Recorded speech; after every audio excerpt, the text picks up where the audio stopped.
I think these two sectors will be the two key sectors in which we will see restructuring activity.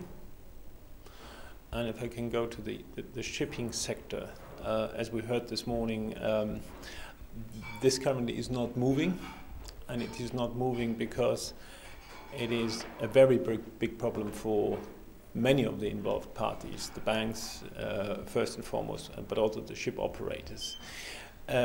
What we are seeing is that there are a number of different models being explored and reviewed.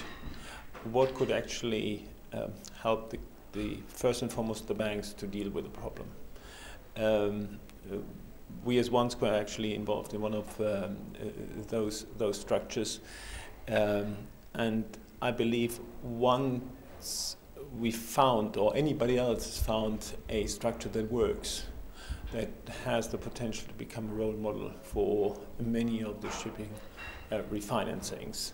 So it looks for the time being as if nothing is moving, but the reality is people are frantically working on solving the problem. And once we found a structure, then you will see a number of ship refinancings.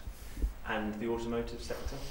I mean, I can speak also from the perspective of an advisory board member of an automotive supplier.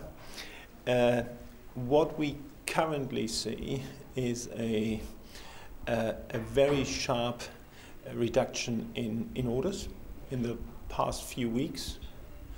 It is for the time being unclear to us whether this is just a destocking exercise in the supply chain between the OEMs and the first tier, second tier, third tier, or whether it's actually a result of an overall drop of demand. I think the verdict still is out there.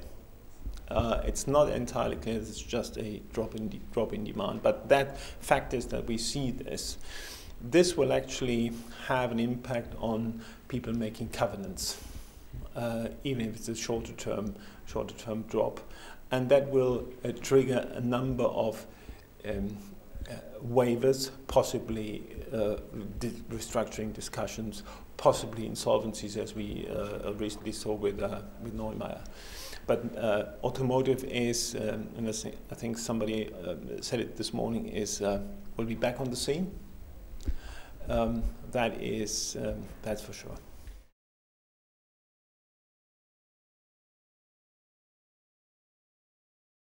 In the past, call it 2009, in the wave of restructurings we saw during that period, the phrase was coined amended extent.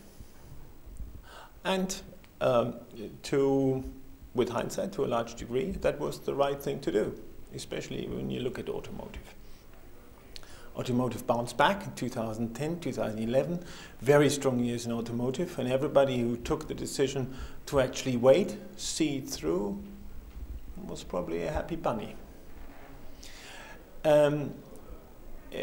With this pending recession, I think it is less clear to the people what would actually happen, because it's not just a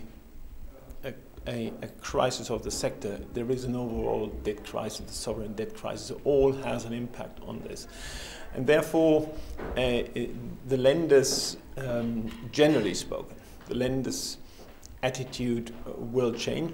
They will either try to get out if there is an exit at an attractive level, and that may well be the case given the liquidity we heard is around, and the secondary market debt prices. It may also be, and we've seen that in a number of cases now where lenders take a more aggressive approach, take away the keys, if you like, and at least retain option value, while having control on the corporate governance and on the timing of exit, which is key. Before the sponsor was in the driving seat, this will, I believe, change to a large degree. There are a number of innovative structures around to actually enable the lenders to effectively take the key, but at the same time shelter them from the typical German risks lenders have, i.e. first and foremost the equitable subordination risks.